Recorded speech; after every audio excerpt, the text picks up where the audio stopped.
Greetings, my name is Nick McCarthy and I'm the Director of Programming at NewFest, New York's leading LGBTQ plus film and media organization, and it's my absolute pleasure to welcome you to this one-on-one conversation with filmmaker Fawzia Mirza and Bilal Baig, the co-creator and star of the brilliant new series, Sort of. We are absolutely in love with this supremely witty and human series and are delighted to feature the US premiere of episodes 1 and 2 at our 33rd annual New York LGBTQ plus film festival, along with over 130 plus films available to watch during the festival. We want to thank our friends and partners at HBO Max for helping make this program possible and for their long-standing and continued commitment to telling and amplifying queer and trans stories. And please keep an eye out for more episodes of Sort of this fall, because we know it's going to be your new next binge-worthy show. Now it's my pleasure to introduce our special guest moderator for this conversation, Fawzia Mirza, and I will say a few words about Fawzia's background. Fawzia, she, they, is a queer South Asian Muslim writer-director. She co-wrote and starred in the feature Signature Move, which world premiered at South by Southwest and screened at over 150 film festivals, where it ended up winning over 15 awards. She wrote on CBS series The Red Line from Greg Berlanti and Ava DuVernay. Her episode marked the first queer Muslim romance on network TV. She is a White House champion of change in Asian American art and storytelling, a Tribeca Film Institute All Access alum, and a Yes and Laughter Lab winner, and an Islamic Scholarship Fund winner, and has been nominated for the Iris Prize. She wrote and co-directed the award-winning series Hidden Canyons, which has reached over 4 million viewers. One of her films currently on the circuit, NOOR and LAYLA, which is also screening at NewFest this year in the Dyke Drama Shorts program, is about reclaiming ritual through queer Muslim love. She directed the romantic comedy short film The Syed Family Christmas Eve Game Night, which will premiere at this year's Toronto International Film Festival. And she wrote and will direct the feature Me, My Mom, and Sharmila in 2022. She's currently in post-production for her new short Group Text, which is executive produced by Paul Feig. She's worked with some wonderful people, and she's always a leader in bringing the freshest, most wonderful, and bold visions to life. It's my absolute pleasure to welcome Fawzia Mirza. Thank you so much, Nick. I'm so excited to be here. And just to give a physical description of me, I have black and gray hair. I'm wearing a blue shirt. I'm sitting in front of a bookshelf. I'm coming to you for this virtual conversation from Tongva Land in Los Angeles. And I encourage all of you watching and listening to reflect on the land you're on. So if you are watching this, hopefully you've seen the first 2 episodes of Sort of. And I have to say that when Nick asked me to do this Q&A, I immediately said yes. I had the pleasure of watching the first several episodes of Sort of at TIFF, the Toronto International Film Festival. And Bilal and I tried to connect when I was there. It didn't work out. I mean, Bilal was extremely busy, of course, but the universe intended for our time together to be witnessed by people all over America here at NewFest. I personally was so impacted by Sort of as a queer Muslim South Asian person and creator. And I am thrilled to introduce Bilal Baig to you. Their pronouns are they, them. They are a queer, trans, feminine Muslim playwright, performer, and workshop facilitator. Bilal's first play, Acha Bacha, had its world premiere in 2018 and has been published by Playwrights Canada Press. Other written work in development includes Ganchi Laga, Kitne Sari Lalu Yahan Pe Hain, and I Want That Free Mind. Bilal is a core team member at nonprofits such as Story Planet and Rivers of Hope, where they develop and facilitate workshops for youth in under-resourced neighborhoods in Toronto, focused on creative writing and literacy, like Story Planet, and combating Islamophobia through the arts at Rivers of Hope. Bilal is the co-creator, executive producer, and lead of the upcoming CBC HBO Max original series, Sort of. It is my great honor and privilege to welcome Bilal Baig.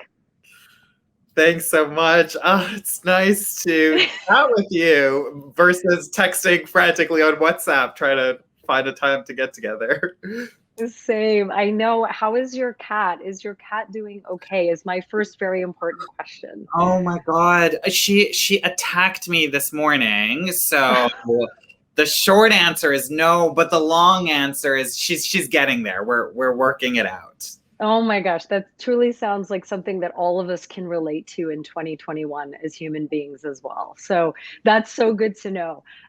Bilal, I have to tell you that before we get into questions, I want to tell you and I want our audience to know, and it makes me very emotional, how historic your show is. I know personally I came out later in life, and since then have been creating work as an actor and a writer and now a director to center stories of queer Muslim, brown, queer, trans, non-binary Muslim, brown folks. And sort of the show that you created is the first show in television history, especially in America, in Canada, to center a queer, brown, trans Muslim character. And I just want to say thank you for your work, for your vulnerability, for your commitment to our stories, our community, for breaking open this door for all of us.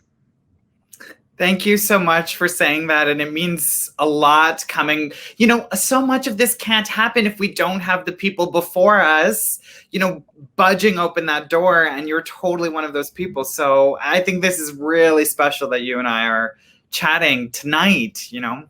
Yeah, me too. It really, it's like, you know, the story is if you, you know, don't, you're not seeing yourself reflected, then you just sort of have to be it if you don't see it. And so, you know, seeing you now and seeing you in when we were in Toronto, I for the first time can say that there was a story that centered me in a way I've never seen before. So I want to share that. I really want folks to really reflect on the importance of your show in the canon of television history.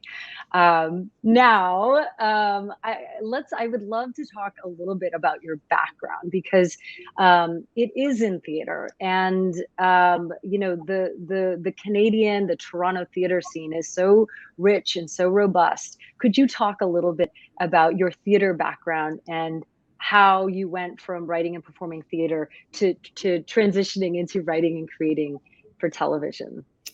Yeah, I mean, you know, theater is my first love, and writing for theater in particular was the thing that I got so excited by when I was in high school, and learned really quickly after that it was maybe the only thing I really wanted to do. I was so bad at math and science and history and was kind of failing everything. And so trained as an actor because I couldn't get into a creative writing program, but knew that as I was training as an actor, that my first play Achabacha was being written while I was in theater school. And it really kind of showed me that it's possible to be doing one thing that takes up a bunch of your time and still have another practice that is also feeding you, you know? And so as soon as I was done school, it was about a year and a half after I had finished, the play had its premiere. And that was kind of my introduction to the Toronto theater scene. And it was a really great way to introduce myself, because I just, I don't like being boxed in any way. And I want to keep kind of following my heart and my curiosity. And so it was great to train as an actor, but then come out as a playwright, then act a little bit, then keep writing other plays. And honestly, when I look back, it was just the experience of putting my voice out there, letting people know that I have something to say and I'm not afraid to say it. And I honestly think that it impacted my acting work too. I think there's something going on where, I mean, at least in Toronto theater, it really feels like we're interested in performer creators, people who aren't just going to do everything that somebody wants them to, but are really bringing a thinking mind and a critical lens to stuff. And I booked a theater show that happened at Tarragon Theater as an actor, and that's where I met my creative partner on Sorta, Fab Filippo. And it was after we had worked on that play. We were both actors, neither of us were writing, but we observed that each other had a writing practice. We started to, you know, just kind of go back and forth on what it could mean to maybe make something together. And I'm really simplifying everything. I think we'll get deeper as the conversation goes on, but really that is what led to my transition into TV was meeting somebody who had more experience in it than I did.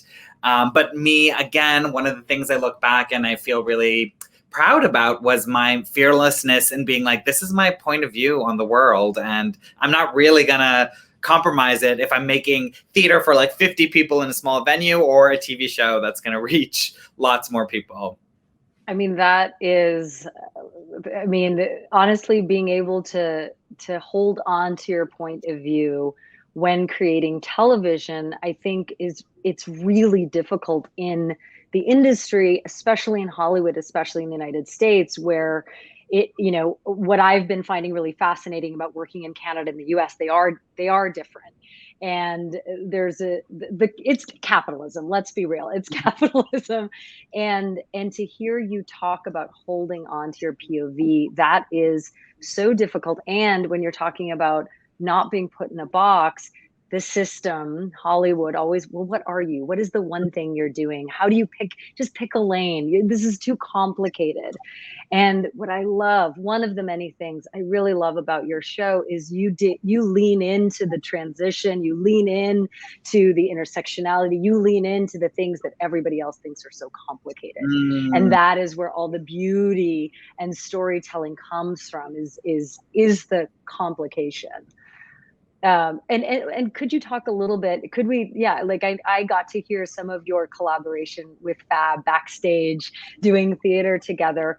And, you know, being someone who also made that transition from theater to TV and being a collaborator, it does help to have someone who's like, no, we can do this. I got the TV side, you got the story, let's go. So can you talk about how you trusted this person and how you developed that trust to be able to tell such a personal story? Yeah, I mean, I'm obsessed with collaboration and authentic collaboration, not some weird thing where, like, I think it's so exciting and challenging, and I think that's why I lean into it. And with Fab, who couldn't be more different than me in terms of identities, and I one thing that kind of started to feel right was our sense of humor was aligned. And I think when people see the show, the tone of it is specific too, in that, again, unboxable a little bit, like total elements of comedy, but there's heart and drama too. And we just loved kind of transcending those lines. And but before all of that, it was, I just wanted to know where his heart was. I thought that if I was going to embark on a deep collaboration with a cis white man, I needed to know where is the vulnerability, like, because it just didn't feel right in my gut to maybe be the person who might have to pour everything out. But then if it's a 50-50 kind of collaboration, there's something about the math that doesn't work out there. And so it was in asking Fab, like, where are you in the story? What's your access point? And that's when Fab went away and really thought about it and came back and spoke about a personal transition in his own life as a cis white man. Something that was going on for him personally was rocking his world and changing how he was moving through it. And I just loved, I think it was something about hearing a cis person use the word transition casually and without the stigma, without the taboo, without the, oh, transition is only for one kind of community in the world that we section off in this weird way.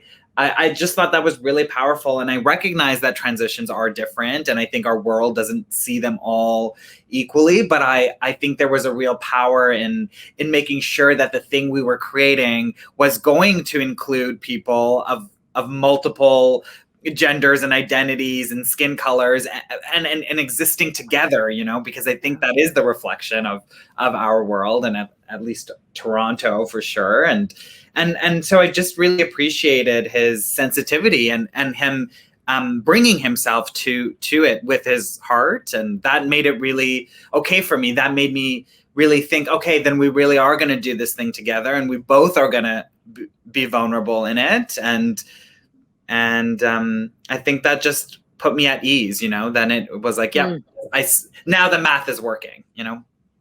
I love that. And I I really respect, and it took me a while to understand how to really be clear about the things that you need in any relationship. Really, it's like, and that collaboration creatively is a relationship, and for you to express clearly, like, these are my values going into this. What are your values going into this? And I know people ask questions like, how do we write together? How do we brainstorm together? And that, having that at the center of any collaboration and relationship feels like it can be fruitful and you can find a path.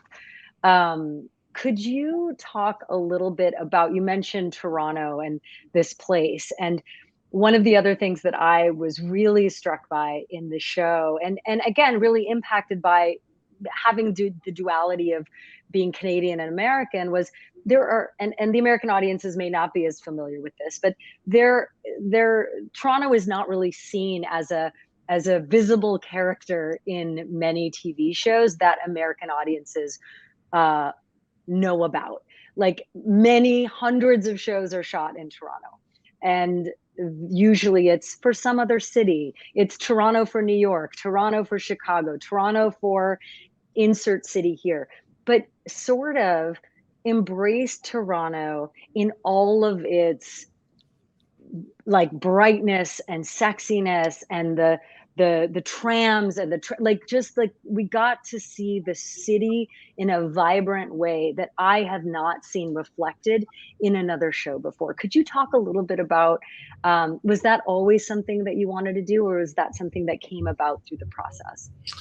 No, yeah, it was really intentional. This is the city that Fab and I know so well, and the fact that we both, again, being so different, occupy the same kind of place, and I think that was also part of it, like, letting the world see Sebi exist in the city among everybody else, and there is something about, I have my, issues. I think I'll have issues with any place I go and live in, but there's something about capturing the city in its kind of corners and alleys, along with the kind of the things that we're known for, like the CN Tower and stuff like that. There was a queering of the city that happens, just by placing Sebi at walking the kids down a nice residential street, or going to that bookstore bar. Like, that all felt right, and again, reflective and honest of the Toronto that I know, but hadn't totally seen.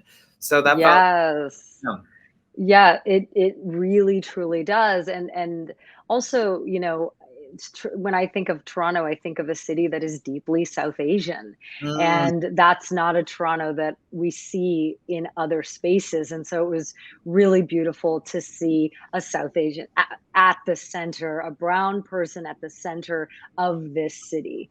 And also thinking about, I know I heard you speak a little bit about this, but seeing also the city in all of the beautiful people in it, and in the show, there's also a reflection of, like, a spectrum of queer, trans identity. There's not just one person who is sort of the singular way of being a person in this community. We get to see so many different faces and lives and stories. And could you talk a little bit about that? Because I know there's very few shows on TV, and Pose was one show where you were like, here are trans people of color, here are multiple trans people of color and queer people, and now with Pose gone, that is one of the missing stories. Could you talk a little bit about the intentionality of that for you in the show?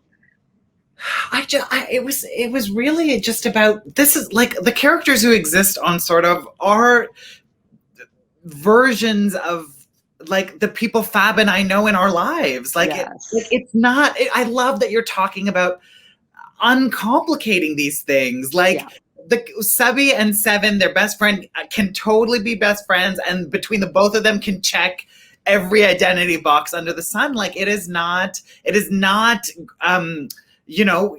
so for me, at least, difficult to wrap my head around, because it's the circles that I run in, and again, being given the opportunity to really bring myself to this work and make these decisions, not just about casting, but of course writing and the behind the scenes and the costuming of these people too. Like it all.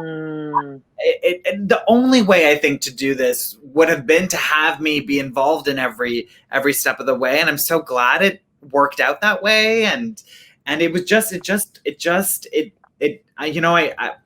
it's all that I was interested in was wanting to see something that actually reflects a part of what my life looks like. And so many of people in my life are talking about, well, hey, why are we always just the one-off character in a sea of people who are otherwise pretty much similar, you know? And it just doesn't offer a really nuanced kind of portrayal of what our community actually is. And so, yeah, I was so intentional to reflect that, and then also make sure that we were doing it as right and honestly as possible. And that's where a lot of the consultants that we worked with came in. The four that we had, I think, deliciously reflect the spectrum of transness. And then we had queer and South Asian writers in the room as well, who weren't just me. And I think that all of that leads to leads to what the show is, which I think is this, kind of capturing of course, Sabi and the people around them and as they move through life. And a lot of people are talking about the realness or the authenticity that they're feeling from receiving the show. And I think that can only happen if you've got people who really do care in the executive positions calling the shots on, hey, we actually need consultants from these communities. We need writers who reflect a diversity of experiences. We need trans actors playing trans parts, you know? Yes. Well, and it is so, maybe it's ironic, but like it is so in many ways simple to say we're creating a world that is actually reflective of the world we live in. And yet what ends up happening typically in this industry is that by the time it gets to actually being made, that simplicity is kind of blown apart. And it's like, yeah, but what's the way in for the straight white cis man?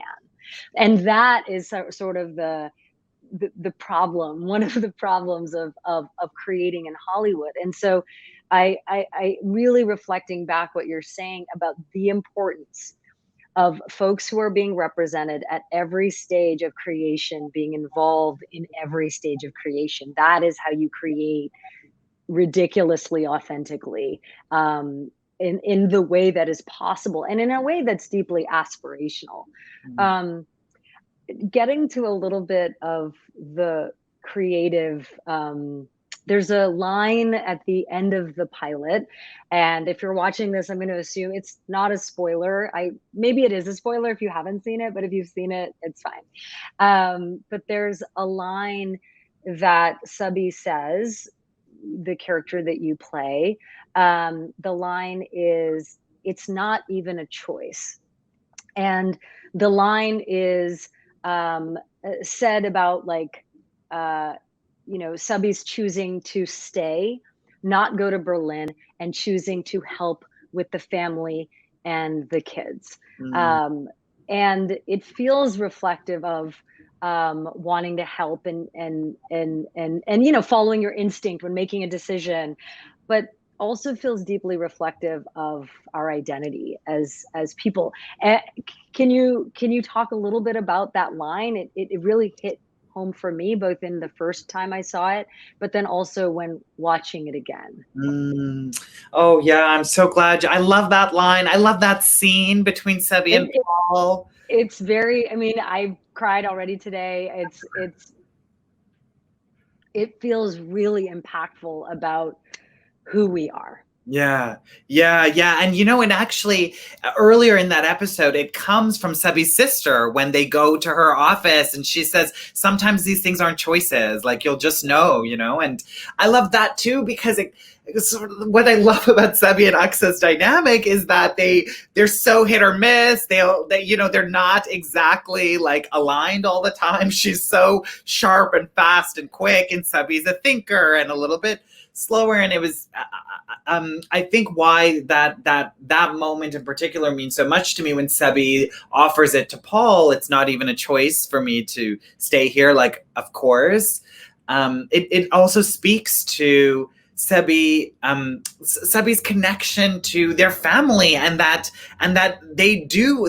while they might be guarded and want to shut things down or run away, they are receiving the gifts that they receive, that they get from their sister, from their mother, and are practicing. There's another moment in the 4th episode, which I won't say too much about, but something the mom says to Sebi, and then they take it and apply it to their kind of professional life too. And I love that. I love it. It's really important that we're seeing a character who is making choices based on important things that the loved ones in their life are giving them, and at the same time, not somebody who, like, there's something almost kind of mysterious about Sebi too, which I love, because they keep their cards really close to themselves, and that was so delicious to play, but also then just to map out through the whole season. Like, why can't queer and trans people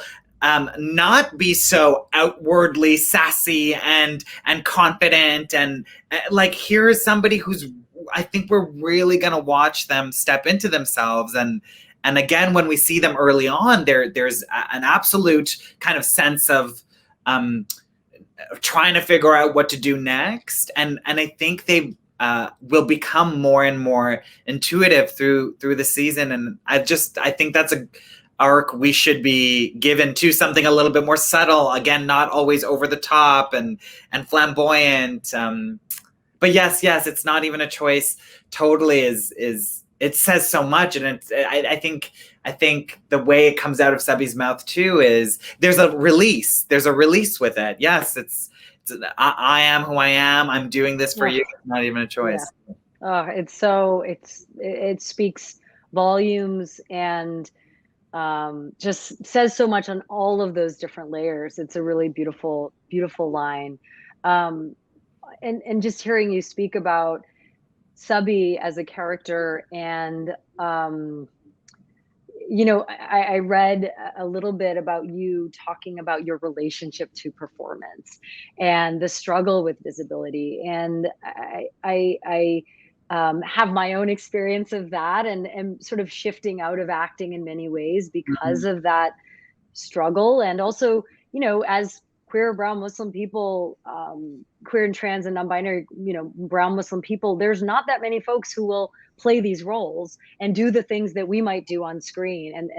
And so you end up having to do it. Could you talk about what some of your challenges were in choosing to play this role? And I guess also, was there a moment where you might not have played Sebi?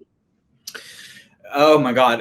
For me, it was, oh gosh, yeah. It's so much of the struggle was internal for me too. Like, I really needed to talk things through myself to get me to the place of knowing this was the right decision. And ultimately, it just came down to, like, how rare it is as an artist to feel like you're about to embark on something that is so in service of something that's so great. You're so beyond. It's not a choice. Like, it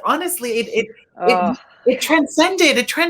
It was not. It wasn't about my ego. It wasn't about my fears and my doubts, of which I have so many. And I'm not. I'm grounded in those fears and doubts too, because to exist in the world publicly as a trans, feminine, brown person, already before the TV show, I know what it feels like to be humiliated, to be laughed at, to be pointed at, to be talked about in harmful, not kind ways. And then I said yes to a TV show, of which my face was going to be everywhere.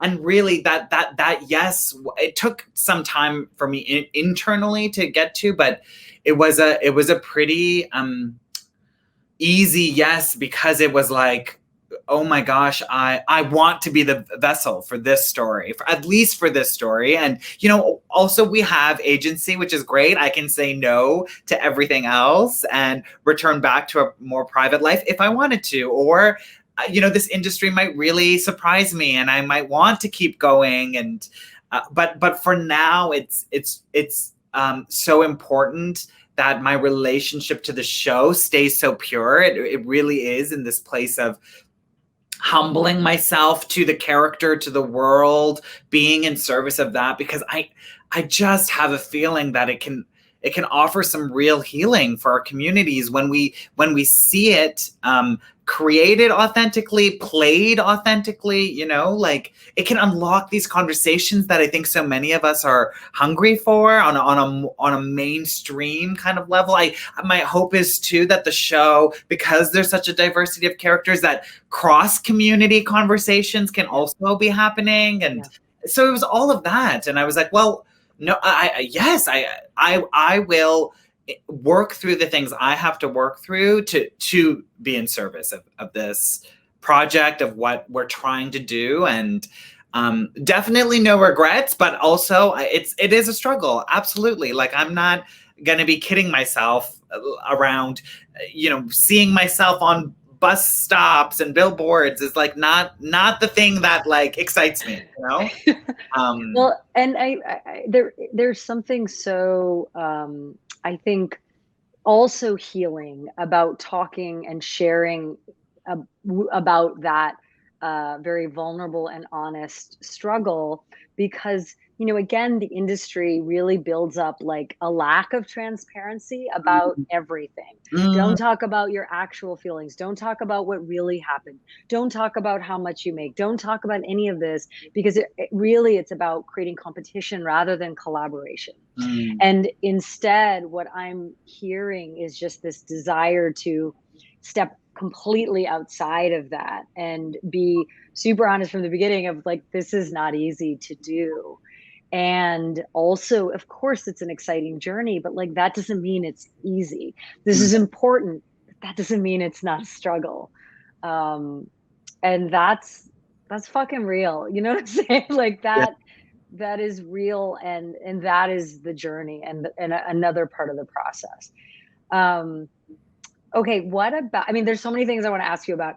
I'm like, what does the audience want to hear about? Could you talk a little bit also about the casting of everybody else in this show? Because it felt to me as though there are a lot of other theater folks in the show. And had you? This is a multi-pronged question, I guess, but had you written any of the roles for any of these actors? And had you worked with any of them? And does everybody mostly come from theater? Yes, a lot of theater animals, yes. Which is good, like, yes. At least for me too, because that's the world that I really knew. And so I think the endurance of a theater artist, the generosity, not to knock down any film and TV actors. I think everyone's got their own process, but there was it really did in some ways, like the rehearsal process, like it was short for sure, but I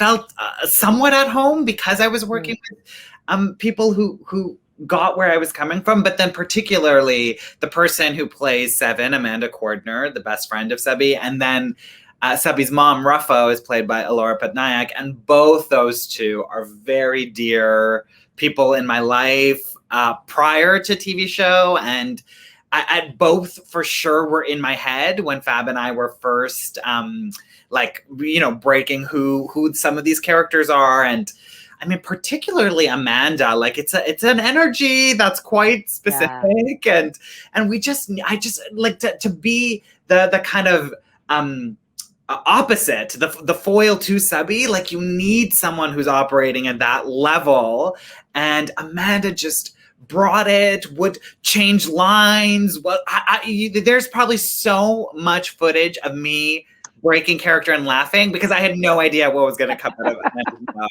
at any given moment, you know. And then with Alora, like it's we're chosen mom and child, you know, like we FaceTimed with her a couple days ago. I call her Ma, you know, and she was a part of again the play that I wrote, Achabacha. She was the mother character in that, and so we had almost 8 years of orbiting around each other artistically and in deep, meaningful ways before the show came to be, and that was so special for chemistry and connection. And then so many of the other actors. Gray Powell, who plays Paul, was a part of the sizzle that we shot. We had done like to kind of get the networks interested, and shot a shorter 4-minute kind of teaser thing. And Gray was a part of that and stayed on. And same with the young woman who plays Violet, the girl that Sebi nannies, Kaya Kaneshiro. And there's something really, again, sometimes I like need to really just sit and count my blessings, because these actors too were just so invested in doing right by the story and honoring it. And to this day, we've got a little WhatsApp group going where we send each other little notes and stuff, the kind of principal cast. And there's just so much love and generosity. And again, and that's how it really, that's when I know I can sink into something, is when I feel that there is safety, boundless safety. And that comes from people who are showing up to do the work, to honor it, to not call it in, to not secretly judge it, or whatever may be the case. And so fortunate. And so many of these actors had to audition via Zoom during the pandemic. My God, I'm so glad I didn't have to do that. That's right. That's the dream. I always say that, you know, now I'm gonna when I act again, it'll be when someone's just like, no, you don't have to audition. I wrote it for you. I'm like, great, perfect, thank you. I want to share back the phrase you just said, boundless safety. I mean, that is, you know, and I don't say any of this to, you know, dog on Hollywood, but I think, again, to be transparent, this is the world we live in. It's a place that is not really designed for safety. And so to create and to thrive, really having boundless safety in all aspects of our life is really the dream. And the fact that you not only found that, but created and cultivated that through community. Again, it's the dream, it's aspirational, and really like that intention that you've put into creating the show is reflective from what I feel, and in my experience of the show, it's reflected on screen, and why it feels so rich and beautiful. Could you talk a little bit about, you mentioned being a nanny, the nanny character, that's based off of or inspired from your own experience as a nanny. Is that right? Totally. Yeah. Yes. It was for 8 months, and I really wasn't that good. Like it was kind of sad. Like I think children are exciting and exceptional and smart and wicked and sharp, and I'm obsessed with seeing them as the full human beings they already are, and way less interested in writing them off until they become adults and then they're kind of valuable or whatever. And that's a lot of the work that I do in some of the nonprofits. And so I thought I would kind of transition nicely into nannying, and I was looking for money, and I was getting kind of sick of theater, and then I don't know what, it was just I wasn't great. Like I was kind of checked out, but I had great conversations with the 2 kids that I did look after. And then when Fab and I were trading life stories about what the show could be, we just were both so tickled by somebody like me who holds the identities I do, walking down a nice upper middle class residential street with a little kid and just talking. And so that was definitely inspired. But what's great is Sebi's definitely a better nanny than I am. That's where the fiction comes in, because I think the way they really make space for the children, give them the agency to make choices, aren't just telling them what to do. Those are things that I could have definitely learned from. I mean, I feel like that's stuff we can all always learn and be better about and evolve with. I mean, and the way Subby speaks to the kids is really remarkable. You know, I feel like sometimes in creation we're often trying to understand our past, and so much of it is like being told what not to do and Mm. how to behave, etc. So it was beautiful to again see a really positive reflection of what an adult child relationship can look like. Um, we have time just for really one more question, or really maybe a reflection.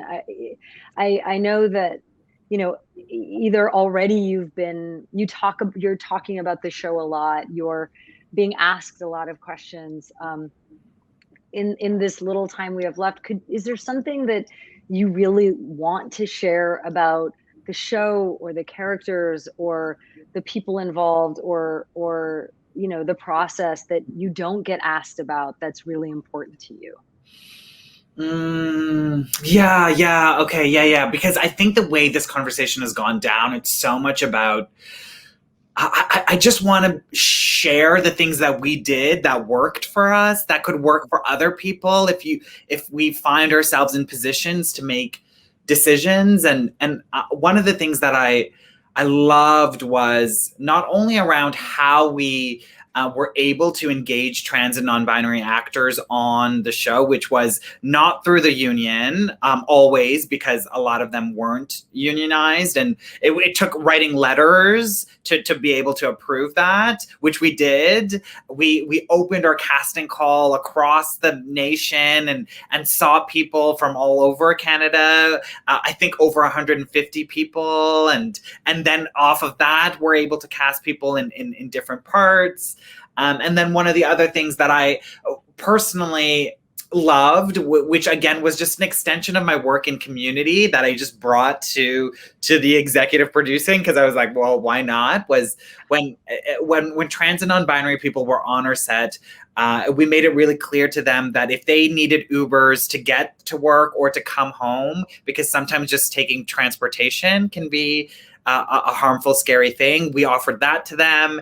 And then when they were there, myself and the assistant, who I was so lucky to work with, who was just there to kind of support me, we would just, if they wanted pizza, we'd get them pizza. If they wanted donuts, we'd get them donuts, and this environment of a community like that. That word actually is a really special, sacred one to me, and it's not a mystery to build.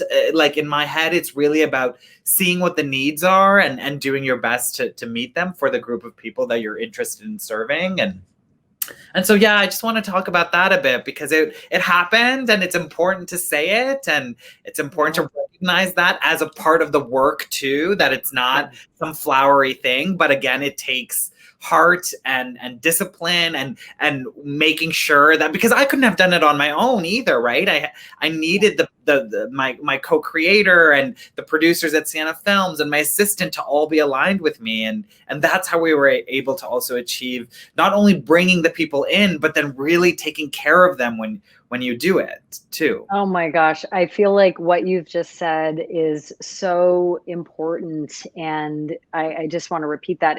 It's one thing you bring the people in, but then also to take care of them once they're in.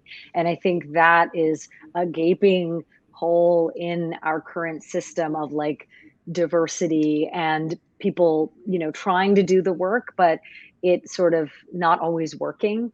So thank you for sharing that. And Bilal, I could talk to you all day about this, and this conversation has been exceptional for me, and I'm just so grateful that you exist and that you are doing a part of the work that we all need, and that we are in community together. And I'm saying this as a calling it in, but I can't wait for the rest of season 1, and I also cannot wait for season 2. Inshallah, we're gonna have it all. Thank you for your time and your work and your commitment to community, and I'm so excited for you and Fab to have this fabulous show, sort of, on HBO and CBC and here at New Fest. Thank you for your time. Thank you so much. This conversation really has done a lot for me, and I'm so grateful that we were able to share the space. And we will find a time when my cat's not attacking me to connect, hopefully in person. I will so look forward to that. Thank you. Thank you.